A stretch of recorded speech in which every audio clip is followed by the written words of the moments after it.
구약성경 1309면, 1310면 두 곳에 말씀이 있습니다. 우리 다 찾으시는 대로 교독을 시작하겠습니다. 스바냐 3장 14절에서 20절까지입니다. 다 찾으시면 교독을 시작합니다. 시온에 따라 노래할지어다. 이스라엘아 기쁘게 부를지어다. 예루살렘 따라 전심으로 기뻐하며 즐거워할지어다.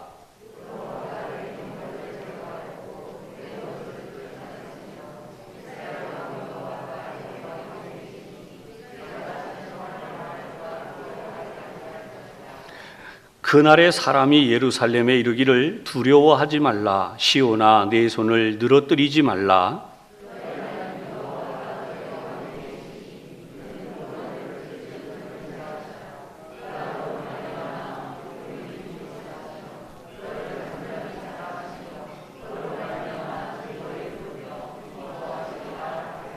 내가 절기로 말미암아 근심하는 자들을 모으리니 그들은 내게 속한 자라. 그들에게 지워진 짐이 치욕이 되었느니라.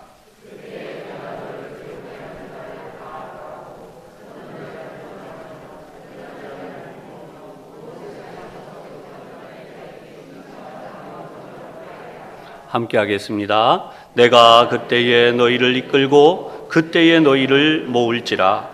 내가 너희 목전에서 너희의 사로잡힘을 돌이킬 때에 너희에게 천하 만민 가운데에서 명성과 칭찬을 얻게 하리라.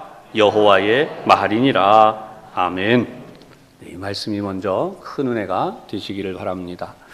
자, 우리 나오신 분들끼리도 혹시 영상으로 예배를 드리는 분들도 우리 양쪽에 앞에 있는 분들을 함께 축복하며 인사하겠습니다. 오늘도 하나님 은혜가 충만하시기 바랍니다.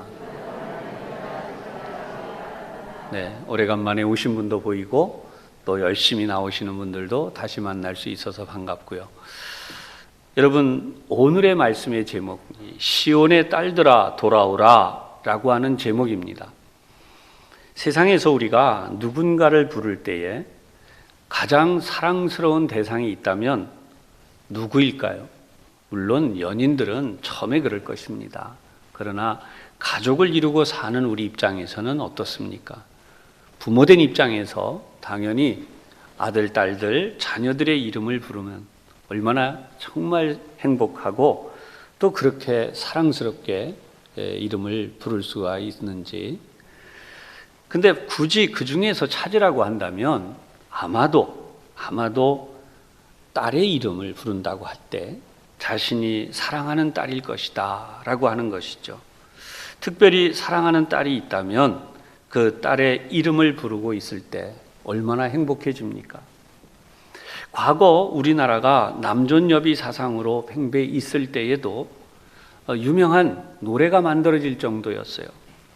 최진사 댁에는 딸이 셋이 있는데 그 중에 셋째라고 하는 노래가 있을 정도로 여러분, 남달리 모든 사람들의 마음, 모든 아버지들의 마음 속에는 딸에 대한 애틋함이 있는 것이죠. 사랑이 절절히 묻어나오는 것입니다. 오늘 성경에도 하나님께서 우리의 아버지로서 그렇게 자신의 사랑하는 마음을 담아서 이 딸을 향하여 부르는 명칭이 들어 있습니다. 어떤 내용입니까? 14절에 우리가 보았듯이 시온에 따라, 예루살렘에 따라 이렇게 부르시는 거예요. 성경 사전을 보면요, 이 시온의 딸에 대한 이 부분에 대한 해석이 있어요. 히브리어에서 장소 그리고 나라의 이름은 이 히브리어는 성이 꼭 있습니다. 남성, 여성. 그런데 바로 이렇게 장소라든지 나라의 이름은 여성성, 여성을 가지고 있다는 거예요. 그래서 어떤 성읍이나 나라를 인격적으로 다루기 위해서는 딸 애굽, 딸 시온, 또 시온의 딸, 이렇게 명칭을 딸이라고 하는 명칭으로 붙여서 표현을 한다는 것이에요. 이는 보통 나라에 대한 표현도 되지만 또 전체 주민들을 가르치는 표현이기도 하다는 것입니다. 그래서 딸 예루살렘이라고 한다면 예루살렘 성읍이나 예루살렘의 주민들이나 또는 예배하기 위하여 모인 모든 회중들을 뜻하기도 한다는 것이에요. 제가 오늘 본문 중에서 예레미야 46장 11절, 스가랴 9장 9절, 이사야 1장 8절의 말씀을 한번 봉독해 보겠습니다. 바로 이 사전의 내용에 인용된 것이죠. 예레미야 46장 11절입니다. 처녀 딸 애굽이여 길르앗으로 올라가서 유향을 취하라. 내가 많은 의약을 쓸지라도 무효하여 낫지 못하리라. 여러분, 왜 말도 안 되게 하나님이 그럼 애굽을 사랑하시나? 왜 애굽을 처녀 딸이라고 부르시나? 그렇습니다, 여러분. 하나님은 온 세계 열국이 모두 다 하나님이 지으신 백성들이에요. 그래서 예레미야 선지자를 통하여 예루살렘을 넘어서서 길르앗이라고 하는 곳으로 가서 하나님을 섬기라고까지 이렇게 권하는 말씀을 예언으로 했던 것이죠. 이것은 훗날 예수님을 통하여 일어날 구원의 역사를 예표한 것입니다. 역시 스가랴 9장 9절입니다. 시온에 따라 크게 기뻐할지어다. 예루살렘에 따라 즐거이 부를지어다.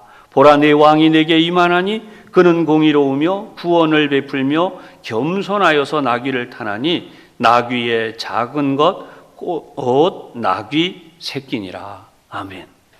예수님이 오시면서 이 예언의 말씀이 이루어졌죠. 그래서 이렇게 하나님의 말씀은 구구절절 어떻게 하면 내 백성을 돌아오게 하는가? 그 백성을 향한 하나님의 애틋한 마음을 표현하셨다는 거죠. 한 것도 이사야 1장 8절입니다. 딸 시온은 포도원의 망대같이 원두밭의 상징막같이 애워싸인 성읍같이 겨우 남았도다. 이것은 외세의 세력에 의하여 무너진 것도 되지만 우상 숭배로 인하여 무너지고 남은 것은 결국 이 부분만 남았다라고 하는 곳에서 딸 시온이라고 하는 표현으로 말씀하신 것이죠. 이렇게 오늘 본문의 말씀들을 우리가 다시 한번 볼 때에 애타게 딸을 부르시는 하나님 아버지의 음성이 담겨져 있다는 것입니다. 그것이 이제 오늘 우리 보았던 우선 14절에서 17절까지의 말씀입니다. 14절부터 보도록 하겠습니다. 시온에 따라 노래할지어다. 그 다음에 기쁘게 부를지어다. 그러셨어요. 그런데 또 다음으로 나오는 게 예루살렘 따라 그렇게 부르시고 전심으로 기뻐하며 즐거워할지어다. 이렇게 말씀했어요. 여러분은 어떠십니까? 오늘 예배드리는 여러분의 마음이 얼마나 감격스럽고 얼마나 기쁘십니까? 우리는 우리의 자녀들이 자라나는 모습을 보면서 기특하잖아요. 이것도 하나씩 하고 저것도 하나씩 해나가고. 여러분, 하나님이 보실 때에도 우리 믿는 주의 자녀들이 그렇다는 것입니다. 처음 태어날 때는 아무것도 몰라요. 떼를 쓰기도 하고 응석을 부리기도 하고. 하지만 세월이 갈수록 점점점 아는 모습, 얼마나 사랑스럽고 아름답습니까? 그런데 우리가 이 시온의 딸에서 중요하게 봐야 되는 것은 우리 자신이 구원받은 자들이라는 것이에요. 여러분, 우리는 구원으로부터 멀리 떨어져 있었습니다. 영원히 멸망받을 수밖에 없는 존재였던 것이죠. 마치 오랜 질병으로 고통당한 이가 이렇게 질병으로부터 자유함을 받고 노연하는 거죠. 좀 심한 병을 앓았다고 합시다. 내가 교회에 가서 예배를 다시 드릴 수 있을까? 예배 자리에 다시 나갈 수 있을까? 그런 고통 속에 있었다가 마침내 나았어요. 그래서 하나님 전에 나왔습니다. 그래서 우리 하나님을 예배하게 된다면 여러분, 이 예배 자리가 어떻게 감격스럽지 않을 수가 있겠습니까? 정말 가슴이 북받쳐 오르고 눈물이 쏟아지고 참 표현할 수 없는 그러한 상황 속에서 예배를 드릴 수밖에 없지 않겠습니까? 여기에 나와 있는 전심으로 기뻐하라는 것이 그런 뜻이에요. 온 힘을 다하여. 예배 드리는 사람들은 온 힘을 다해 기뻐하라는 것이에요. 아멘. 여러분, 예배 자체가 하나님이 받으실 때에 사랑하는 딸, 바로 그 딸이 찾아온 것처럼 그렇게 기쁨으로 받아주실 텐데, 그러기 위해서는 자녀된 우리들이 그런 기쁨으로 하나님 앞에, 그런 감격으로 구원의 기쁨과 감격을 안고 하나님 앞에 기쁘고 즐겁게 예배하라는 것이죠. 여러분, 15절에 보면 다시 이렇게 나와요. 여호와가 내 형벌을 제거하였고 내 원수를 쫓아냈다. 여러분, 내 형벌을 제거하였다라고 하는 부분에서 먼저 우리가 생각해야 될 것 역시 우리가 구원을 받은 부분입니다. 원래 우리는 지옥에 떨어지는, 영원히 멸망에 떨어져서 영원토록 멸망할 수밖에 없는 존재였다는 것입니다. 그것이 오늘 우리가 태신자 운동을 하고 전도를 해야 되는 이유 중에 하나이기도 하죠. 내 형벌을 제거하였다라고 하는 부분에서 저와 여러분이 이 형벌에서 제거함을 받은, 이 형벌에서부터 구원함을 받은 부분, 이것은요 예수님의 제자들도 이해하지 못했던 부분이에요. 여러분, 예수님께서 이 땅에 오셔서 명성을 얻으시고 또 사람들 사이에 알려지시고 그것 때문에 예루살렘에 입성하시게 되기까지 예수님의 제자들은요, 야, 이제 곧 다 됐어, 이제 멀지 않아서 우리 스승님이 왕이 되시는 거야, 지도자가 되시는 거야, 그러면 세상이 달라져 라고 생각하고 있었다는 거죠. 제자들이 도무지 이해할 수 없었던 것은 예수님이 바다 위를 걸어서 지나실 정도로 엄청난 권세, 태풍과 광풍을 멈추실 정도로 그 엄청난 권세, 그리고 오병이어의 기적으로 모든 민생의 문제를 해결하시고 그 누구도 해결하지 못하는 쩔쩔매는 귀신들을 쫓아내시고 병을 고치시고 그런 능력을 가지신 분인데, 왜 그분이 무능하게 무기력하게 멸시와 천대를 당하시고 그리고 마침내 채찍을 맞으시고 그것도 모자라서 침뱉음과 모욕 속에 십자가에 달려 죽으시기까지 해야만 했는가 라고 하는 것을 제자들은 도저히 납득을 할 수가 없었어요. 그 당시에 사회적 문제로 본다면 예수님이 언제 반란을 일으키셨나요? 정치적으로나 사회적으로나 도덕적으로나 예수님이 어떤 문제를 일으키셨어요? 총독을 향해서 욕을 하셨나요? 헤로드 왕을 향해서 테러를 하라고 지시를 하신 적이 있나요? 도덕적으로 예수님이 누구의 것을 도둑질했으며 어떻게 말도 안 되는 그런 사회적 부도덕한 일을 하셨나요? 예수님은 조롱받으실, 미움당하실, 비난받으신 일을 단 한 가지도 하신 적이 없음에도 불구하고 그 예수님이 그렇게 멸시, 천대, 조롱 그런 끝에 결국은 침뱉음을 당하시고 십자가에 달려 죽으시기까지 하셨다는 것에 대하여 이해할 수가 없었던 것이죠. 그러나 예수님이 부활하신 뒤에야 그들은 하나씩 알기 시작했습니다. 성령이 임하여 그들에게 그들의 죄가 무엇인지 깨닫게 하신 뒤에야 비로소 예수님이 십자가에 달려 그렇게 되시기까지 일어난 일이 나 때문이었구나. 예수님 바로 그분이 하신 일, 주님이 당하신 그것이 바로 예수님의 제자였던 자기 자신을 위해서 자신의 죄 때문에, 자신의 허물 때문에, 자신의 형벌 때문이었다는 것을 알게 된 것이죠. 사랑하는 여러분, 저와 여러분도 마찬가지입니다. 주님이 이러한 형벌, 이러한 고통을 우리를 대신하여 당하지 아니하셨더라면 저와 여러분이 어떻게 이렇게 하나님을 예배하는 자리에, 구원받아 천국에 들어가는 이 영광의 자리에 천만금을 가지고도, 인간의 온갖 노력을 가지고도 하나님 앞에 구원받아 천국에 가는 일은 불가능한 일이. 그런데 오직 하나님의 아들 예수님, 하나님 스스로가 그렇게 만드신 바로 이 내 형벌을 제거하였고, 할렐루야, 우리의 형벌을 제거하셨기 때문에 우리는 이렇게 예배도 할 뿐만 아니라 하나님의 자녀로 살다가 영원한 천국 하나님의 나라에 들어가는 복을 받은 것입니다. 내 원수를 쫓아냈다라고 말씀을 합니다. 이때 여러분, 당연히 이 원수는 사회적으로 도덕적으로 주어진 문제도 있을 것입니다. 그러나 여러분, 내 원수를 쫓아냈다고 하는 이 부분에서 우리가 참으로 알아야 되는 것, 우리의 원수는 누구입니까? 사단이에요. 마귀예요. 에덴 동산에서 하와를 유혹하고 아담을 타락시켜서 하나님과 원수가 되게 만든 사단, 그 마귀. 그 마귀를 하나님이 쫓아내셨다는 것이죠. 여러분, 영적으로 우리가 해석되어지는 이 부분을 작게는 인간적으로 해석도 가능합니다. 여러분, 이스라엘 주변의 원수들이 누구입니까? 마귀 사단이 역사하여서 그런 열강들이 바로 애굽이었으며 아수르라는 나라였으며 그리고 바벨론이라는 나라였어요. 그런 나라들이 하나님을 믿는 백성들을 무너뜨리게 되고 압제하고 그들로 하여금 타락하게 만든 모든 것. 그런데 하나님이 그러한 원수들을 쫓아냈다고 하시는데요. 여러분, 신약 성경에서 예수님이 보여주셨듯이 귀신을 쫓아내며 병든 이들을 고치시며 하나님의 구원의 복음을 전파하셔서 사람들을 살려내신 것이죠. 이것이 바로 오늘 우리가 기쁨으로 기쁘게 하나님을 예배해야 하는 이유입니다. 여러분, 지금도 이 세상에는 운명론적인 말을 많이 하게 됩니다. 어떡하겠어? 팔자가 그런데. 여러분, 우리 자녀들 놓고 기도하다가 아유, 끝내 안 믿으려고 그러네.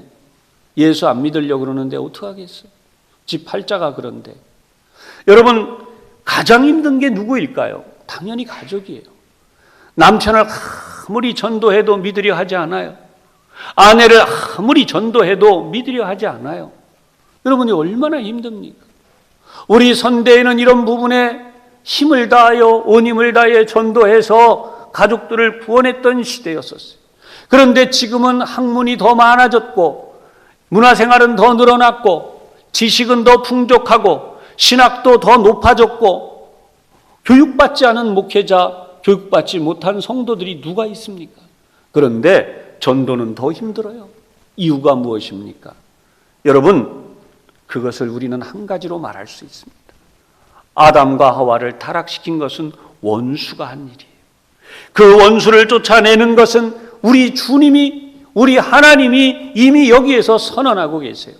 그러므로 여러분, 우리가 구원받게 하는 일, 구원하는 일, 하나님의 역사를 이루는 일에 주저하지 말아야 돼요. 우리의 자녀들이 믿음 생활을 잘하지 못하도록 유혹하는 것은 원수 사단이, 귀신을 쫓아내며 병든 자를 고치시는 예수님을 향하여 귀신 들어간 자의 입을 통해 한 말이 있습니다. 때가 이르기 전에 우리를 멸하려 오셨나이까. 여러분, 예수님이 이 땅에 오셨기 때문에 그때부터는 이미 귀신이 자리를 잃은 것이에요. 마귀가 쫓겨나가게 되어 있는 것이에요. 여러분의 가정에서 구원의 역사가 일어나게 되어 있는 것이에요. 그런데 그 더러운 귀신을 쫓아내는 것은 예수님이 하셨어요.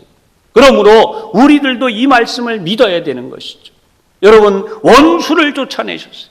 내 가정의 원수가 무엇입니까? 하나님의 자녀된 우리들을 타락시키는 일, 우리 믿음의 자녀들이 교회 학교를 열심히 다녔는데 교회 학교에서 멀어지는 일, 어디에서 일어나는 일입니까? 원수 사단이 그 속에 더러운 귀신들을 통하여 분명히 역사하고 있기 때문에 예수님께서 그 귀신을 쫓아내시는 일을 하셨던 것이죠.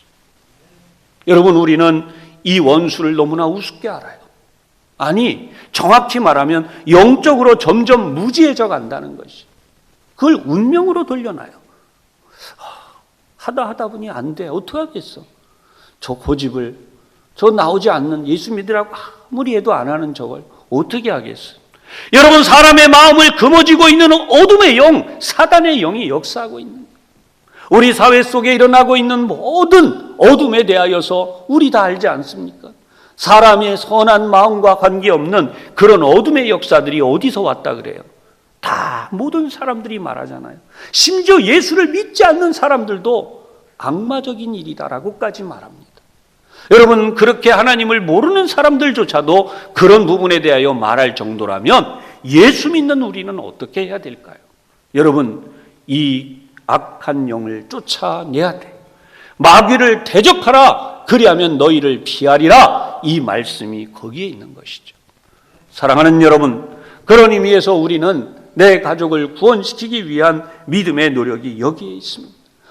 여러분, 그래서 16절에 보니까 두려워하지 말라고 하세요. 하나님은 두려워하지 말라. 우리에게 두려워하지 말라 말씀하셔요. 여러분, 우리가 귀신이 두렵고 무서워서 어쩌지 못하는 세상의 사람들을 봅니다. 그러나 우리는 예수 믿는 사람들이에요. 버젓이 여러분, 제사를 지내는 이들이 왜 제사를 지내요?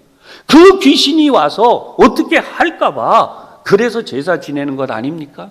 알고 있으면서도 이제는 우리 예수 믿는 사람들조차도 거기에 대하여 단 한 번 제대로 그것이 귀신이 역사하는 거예요. 그런데 넘어가지 말고 예수 믿읍시다 이 말을 하지 못할 정도로 우리도 무기력해져 있다는 것입니다. 그러니 여러분, 오늘 우리는 두려워하지 말아야 됩니다. 이런 하나님의 구원의 복음을 전하는 일에 담대한 믿음을 가져야 할 것입니다. 여러분, 17절을 넘어가십시다. 너의 하나님 여호와가 너로 말미암아 기쁨을 이기지 못하신다라고까지 말씀하세요. 여러분, 여기서 나오는 기쁨을 이기지 못하신다는 것이 무엇입니까? 비록 내 딸이 타락했고 내 딸이 무너졌지만 하나님의 보실 때 그럼에도 불구하고 하나님이 구원하여 세우실 그 모습을 보니 하나님의 마음에는 이 딸의 장래가, 미래가 보이는 거예요. 예루살렘의 미래, 시온의 미래가 보이는 것이죠. 하나님은 그것 때문에 기쁨을 이기지 못하실 정도다 라고까지 말씀하는데, 이것은 우리말에 너무 좋은 표현이 있어요. 흥에 겨워하다라는 말입니다. 여러분, 예수 믿으면 흥에 겨워서 살 수 있는 것이, 그것이 성경의 말씀이죠. 그런데 여러분, 이미 앞에서 우리가 보았듯이 시온의 딸, 예루살렘의 딸이라고 하시면서 하나님 아버지께서는 애타하시는 데가 있어요. 왜 애타게 그렇게 하실까요? 여러분, 시온의 딸, 예루살렘의 딸로 부르는 이스라엘의 운명이 너무도 가여운 것이, 너무도 안타까운 것이, 말로 다 표현할 수 없는 힘이 드시는 것입니다. 그동안 하나님이 무한한 사랑으로 기다리셨음에도, 그렇게 하나님의 그 사랑을 부어주셨음에도 이 이스라엘 민족은 계속해서 우상숭배, 죄악의 길로 끝없이 멸망의 길로만 가고 있었던 것이죠. 자신들이 처한 상황이 국가적으로 어려움이 생기고 도덕적으로 무너지고 참 상상할 수 없는 경제난이 오고 이런 모든 것이 하나님으로부터 멀어진 것으로 인하여 온 것이다 라고 생각하지 아니하고 여전히 우상숭배의 길로, 멸망의 길로만 가고 있었던 것이죠. 그래서 하나님께서는 스바냐 선지자를 통하여 다시 한번 하나님의 마음을 말씀하셔요. 그 우상숭배와 하나님을 거역하는 죄에서 돌아서서 돌아오라. 스바냐 선지자는 자신의 고조 할아버지가 히스기야 왕이었어요. 그래서 왕족 출신의 선지자였습니다. 하나님이 이 스바냐 선지자를 통해서 이 예언의 말씀을 외치게 하셨을 때에 남유다에는 16대 왕인 요시야가 왕이 되어 있었습니다. 여러분, 이 요시야 왕은요, 히스기야 왕과 함께 정말 남유다의 위대한 왕으로 꼽힙니다. 어떤 왕인가? 이스라엘의 영적 부흥을 이끌었던 대표적인 왕이에요. 얼마나 대단했는지요? 8살의 왕이 되었습니다. 그런데 그는 하나님을 철저히 섬겼어요. 20살이 되어서는 모든 우상을 유다 땅에서 제거하고요. 그것도 모자라서 이제 북이스라엘을 향해 갑니다. 그리고 북이스라엘에 있는 베델에 있는 그 우상숭배의 제단을 헐어버리고 사마리아 지역의 산당에 있는 그 제사장들까지 다 제거합니다.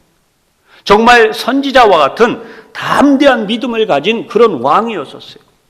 그럼에도 불구하고 백성들은 여전히 우상숭배에 빠져 있고 우상숭배로 인하여 도덕적 타락이 만연해 있기 때문에 도저히 이들이 하나님께로 돌아오려 하지 않았다는 것이, 그것 때문에 스바냐 선지자는 여호와의 날을 예언하게 됩니다. 이 여호와의 날에 대하여 3장에 나타나는데요, 여러분, 하나님께서 예루살렘을 심판하실 것이라는 거예요. 그것이 오늘 우리가 보았던 본문 앞쪽에 있는 1절에서 4절까지 말씀. 어느 정도인가 한번 보십시다. 1절입니다. 패역하고 더러운 곳 포악한 그 성읍이 화 있을진저. 그가 명령을 듣지 아니하며 교훈을 받지 아니하며 여호와를 의뢰하지 아니하며 자기 하나님에게 가까이 나아가지 아니하였도다. 그 가운데의 방백들은 부르짖는 사자요, 그의 재판장들은 이튿날까지 남겨두는 것이 없는 저녁 일이요. 여러분, 이 표현을 보세요. 얼마나 강렬하면서도, 그리고 뭔가 우리 시대에 투영되는 모습이 너무 비슷하지 않아요? 방백은 지도자들이에요. 사자가 무엇을 하겠습니까? 잔혹하잖아요. 싸움밖에 더 합니까? 찢고 물고 먹고. 재판장들이요, 그 이튿날까지 남겨둘 것이 없는 저녁 일이, 저녁에요 다 먹어치우는 늑대떼 같았대요. 이거 어떻게 하면 좋아요? 4절을 보십시오.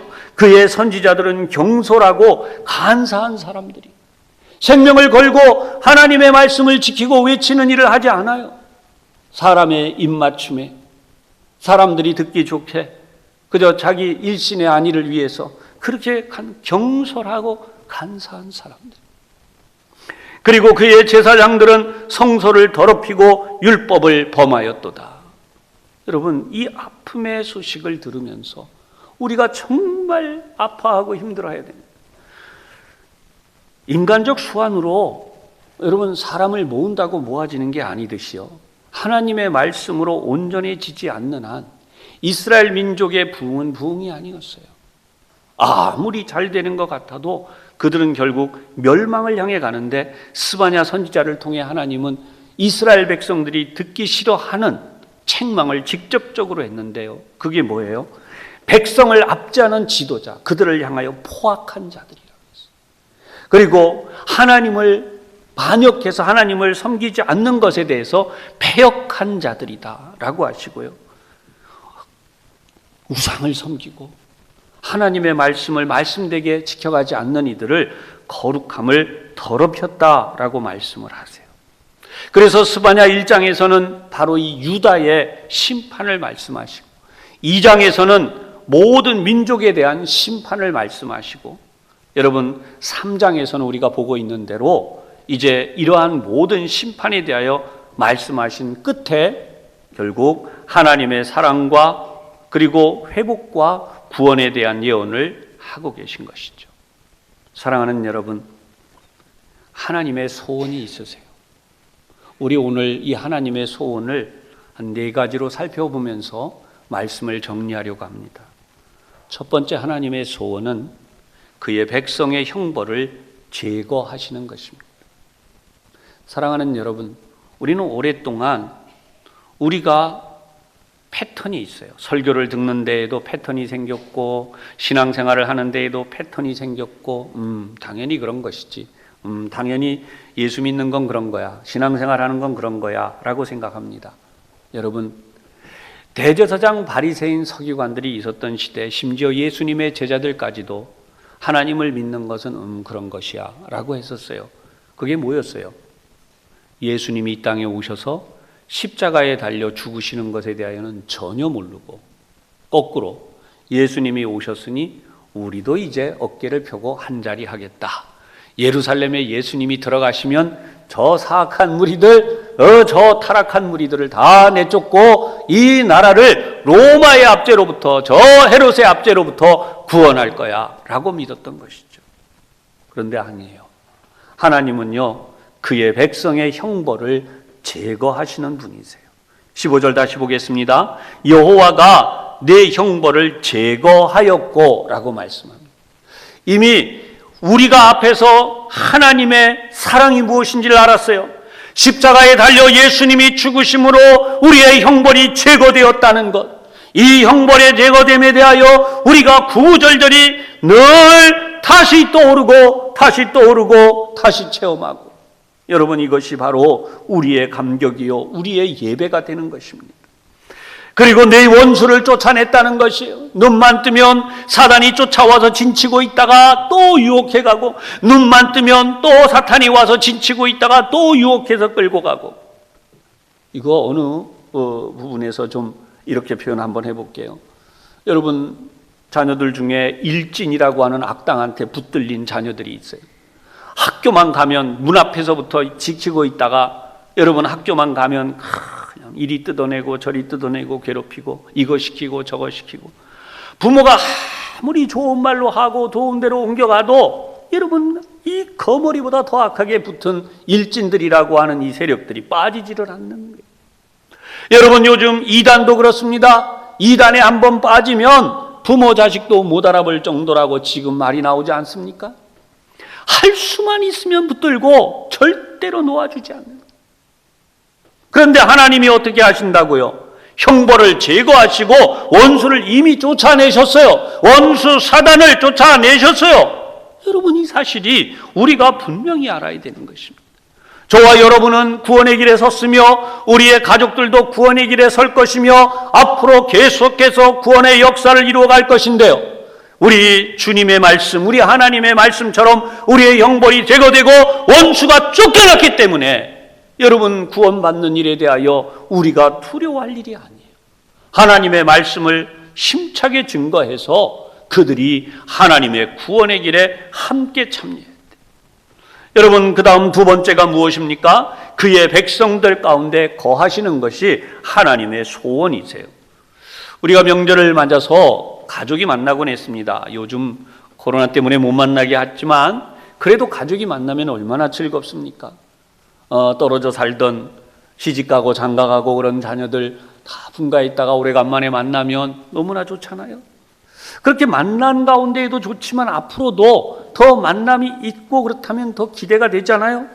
심지어 여러분, 만났는데 얼마 안 돼서 이제 형식상 이제 왔다가 만약에 자녀가 간다고 하세요. 어떤 기분이 드세요?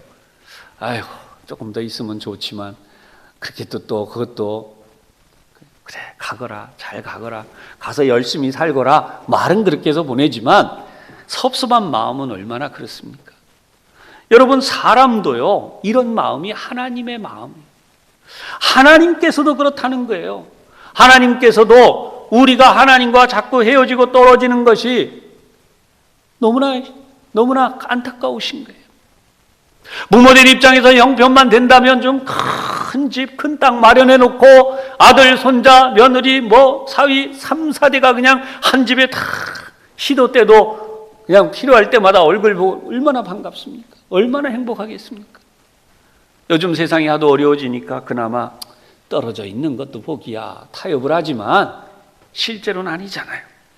여러분, 하나님이 우리 가운데 계시는 것은 바로 그렇다는 것입니다. 그것이 단순한 것이 아니라 하나님은 어떻다고 말씀하세요? 17절 후반, 그는 구원을 베푸실 전능자라고 말씀하세요. 할렐루야. 하나님은 문제를 해결해 주신대요. 우리에게 구원을 주신대요.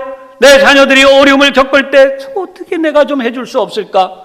그런데 여러분, 하나님은 그것을 하시는 분이라는 것이에요. 그래서 하나님이 우리 가운데 계시는 것은 행복하고 하나님이 우리 가운데 계시는 것은 복된 삶이 되는 줄로 믿으시기를 바랍니다.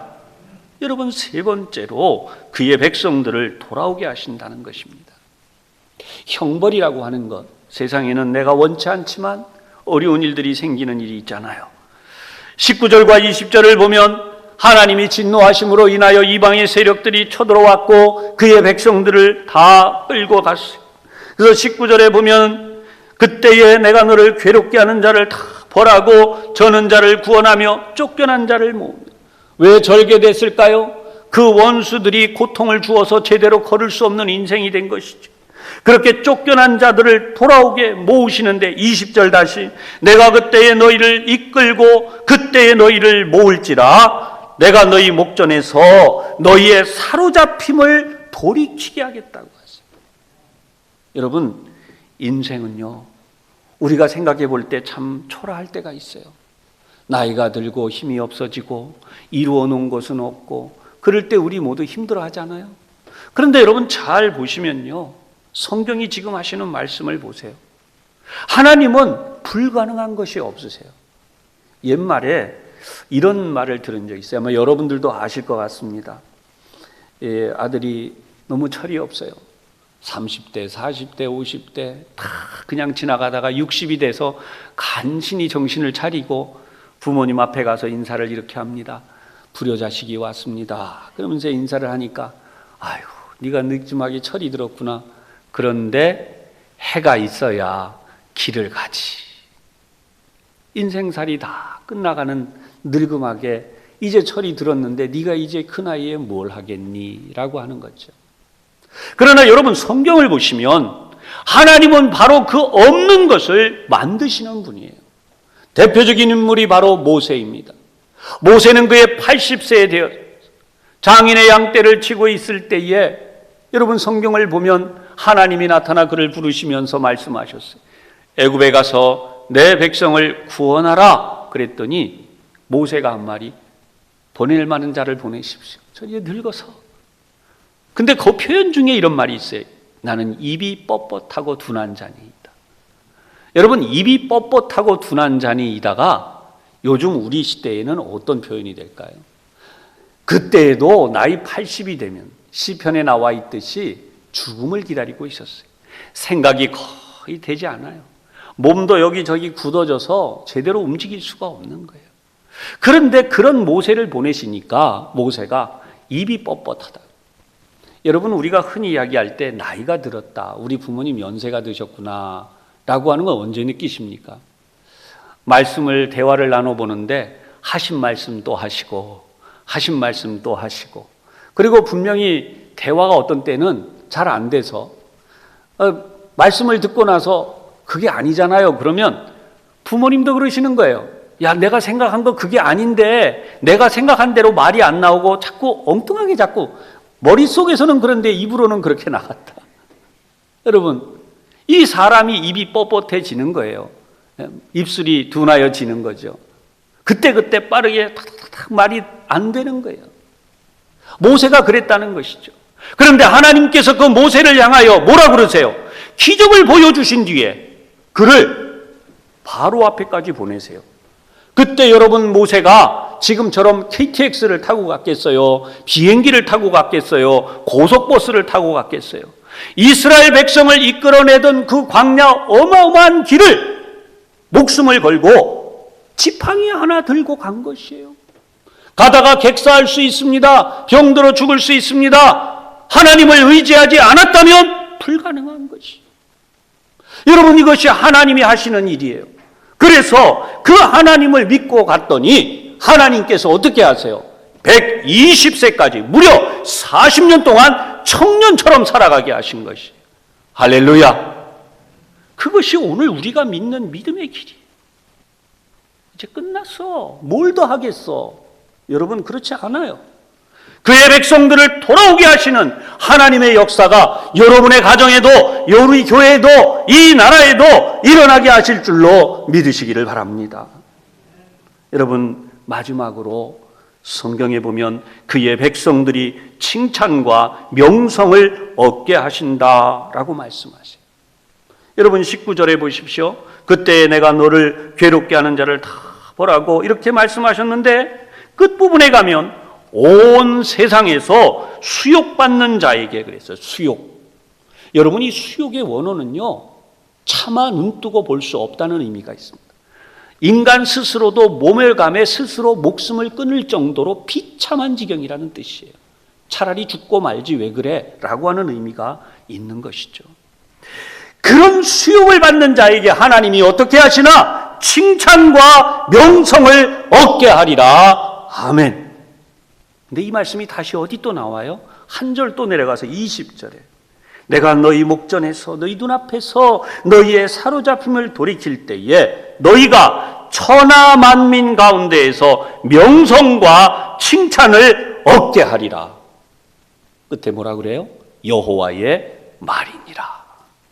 성경은 두 번씩 반복된다는 것은 반드시 이루어진다는 것이고 그리고 마지막에 마치 도장을 찍듯이 이것은 신의 음성이니라 라고 말씀하시듯이 이것은 하나님의 말이다 라고 분명히 말씀합니다. 사랑하는 여러분, 우리 원하는 게 이거 아니에요? 우리의 자녀들이 초등학교, 유치원 들어갈 때부터 그렇죠. 항상 칭찬과 명성.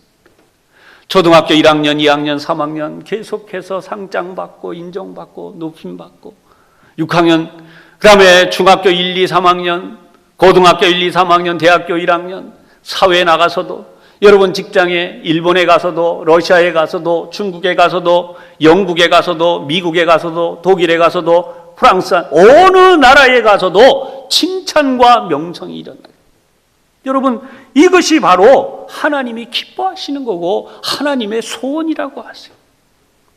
저와 여러분의 가정에 이런 일이 일어나는 것, 여러분의 자녀들에게 이런 일이 일어나는 것, 한국 교회 안에 이런 일이 일어나는 것, 이것이 바로 하나님의 자녀들에게서 이런 일이 일어나는 것이 하나님의 소원이다 라고 말씀을 하시는 것이. 여러분, 사람이요, 사람을 기뻐해 줘도 힘이 생겨요. 여러분 자녀들을 보고 그 어린 자녀가 뭔가를 좀 하려고 하면 잘했다, 수고했다. 그 자녀가 얼마나 힘이 나는 기뻐하는지 몰라요. 당연하잖아요. 아내가 남편을, 남편이 아내를. 그런데 여러분, 연세가 드신 어르신들의 경우에 한번 생각해 봅시다. 자녀들이 찾아왔어요, 오래간만에. 근데 부모님이 이런 이야기를 합니다. 근데 자녀들이 이렇게 말씀드리는 거예요. 잘하셨습니다. 정말 훌륭하셨습니다. 정말 애쓰셨습니다. 여러분, 그 말을 들을 때에 자녀들이 칭찬해도요, 부모가 기뻐요. 마음에 힘이 나요. 그렇게 좋을 수가 없어요. 하물며 여러분, 하나님이 우리를 칭찬하세요. 하나님이 우리를 기뻐하세요. 왜 힘이 나지 않습니까? 왜 우리가 기뻐하지 않겠습니까? 여러분, 하나님은 기뻐하셔서 우리에게 칭찬과 명성을 얻게 하신다. 할렐루야. 우리에게 이런 복을 주시는 거예요. 그러니 여러분, 우리가 해야 될 것이 무엇입니까? 이스라엘 민족은 국제적인 상황에서 그들이 이스라엘 민족 자체가 풍전등화의 위기에 있어요. 지금도 마찬가지죠. 이 나라 대한민국도 여러분, 우리 열강에 둘러싸여 있는데 조선 말기하고 지금하고 뭐가 다릅니까? 여전히 우리는 어려움 속에 있습니다. 우리 안에서는 서로 물고 먹고 싸우는 일이요, 바깥에는 호시탐탐 기회만 되면 다 뭐든지 빼앗아가는. 여러분, 우리나라가, 제가 여러분들과 함께 기도하기를 원했던 게 뭐예요? 세계에서 가장 먼저 코로나 백신 치료제 개발하게 해주시고, 믿는 자녀들이 먼저 개발하게 해주시고. 근데 뉴스에 보면 여러분, 다른 나라에서 지금 나오고 있어요. 저는 마음이 너무 안타까워요. 우리 다른 얘기 더 안 해도 여러분 다 아시죠? 우리나라가 지금 얼마나 앞장서 가던 많은 것들이 정말 빼앗기는 것들이 있습니까? 반도체가 이렇게 우리 엄청나게 앞서가지만 이것도 지금 다, 이런 어려움과 힘든 속에서 우리가 정신 차려야 될 것이 무엇인가? 하나님께로 돌아가면, 하나님이 사랑하는 딸을 향하여 돌아오라 시온에 따라, 예루살렘에 따라 말씀하시듯이 이 시대가 하나님께로 돌아가기만 하면, 그렇게 돌아가야 할 이들이 누구입니까? 우리죠. 여러분의 아들, 딸들이죠. 여러분의 손자, 손녀들이죠. 사위와 며느리들이죠. 그렇게 하나님께로 돌아가기만 하면 어떤 일이 일어나요? 수욕을 받는 자리에서 칭찬과 명성을 얻게 하리라. 아멘. 여러분, 이제 다시 꿈꿔야 되는데요. 다시 여러분들이 희망을 가질 때예요. 이 말씀은 희망이 없는 시대, 모든 걸 포기했던 시대에 일어난 말씀이십니다. 여러분, 우리나라의 이 상황을 영적으로 설교하라는 하나님의 음성을 듣고 여러분들에게 이 설교를 하는 것입니다. 지정학교가 됐든 도덕적인, 정치적인, 사회문화적인 그 어떤 것도 관계가 없습니다.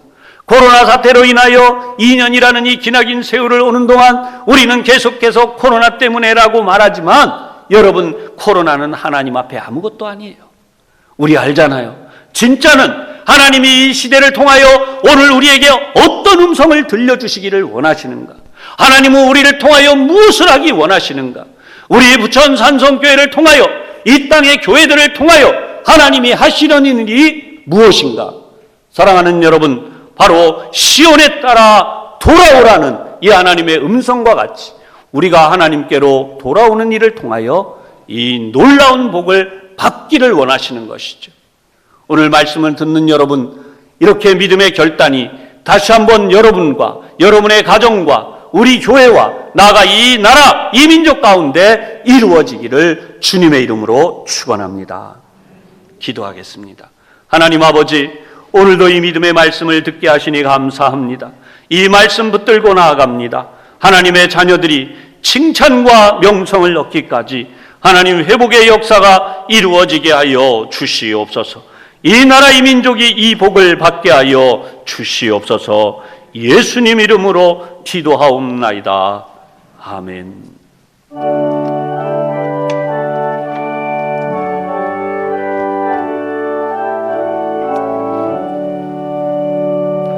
내게 있는 모든 것을 아낌없이 드리네. 사랑하고 의지하며 주만 따라 살리라. 주께 드리네, 주께 드리네.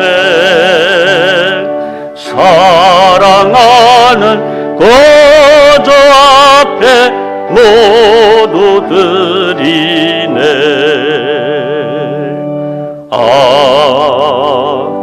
아멘. 하나님 아버지, 코로나 중이지만 저희들을 사랑하여 주셔서 일하게 하시고 거두게 하시고 또한 생활하게 하나님 복 주심을 감사드립니다. 이 모든 것이 하나님의 은혜요 복임을 알기에 거룩히 10분의 1을 구분하여 하나님 앞에 드립니다. 나머지 9으로 살아가는 동안 하나님의 복을 더 잘 누리며 원수 사단은 조금 더 틈타지 못하도록 지켜주시옵소서. 감사한 일이 있어 감사의 예물을 드리니 감사한 일들이 날마다 늘어갈 수 있도록 역사해 주시옵소서. 하나님 알지 못하는 이들을 안타까이 여겨 선교의 예물을 드리니 내 가족이 구원받는 역사부터 시작하여 필리핀에 세워진 교회들에까지 날마다 구원의 역사가 더 충만하게 하여 주시옵소서. 하나님, 우리의 후대들이 믿음의 자녀들로 일어나기를 원합니다. 비전헌금, 장학헌금을 드리니 우리 아들, 딸, 손자, 손녀 하나님 안에서 믿음의 자녀들로 잘 성장하고 우리 교회학교 자녀들이 믿음의 자녀들로 든든히 서고 교회학교가 크게 부흥케 하여 주시옵소서. 오늘도 예배드림으로 우리 자신을 하나님 앞에 드립니다. 하나님의 것 삼아주셔서 코로나가 아무리 기승을 부린다 할지라도 저희들의 머리털 하나 상하지 아니하도록 하나님 저희들을 지켜주시옵소서. 하나님 앞에 드리는 저희들의 정성을 받아주시고 하늘의 문을 여셔서 하늘의 모든 신령한 복, 땅의 문을 여셔서 이 땅의 모든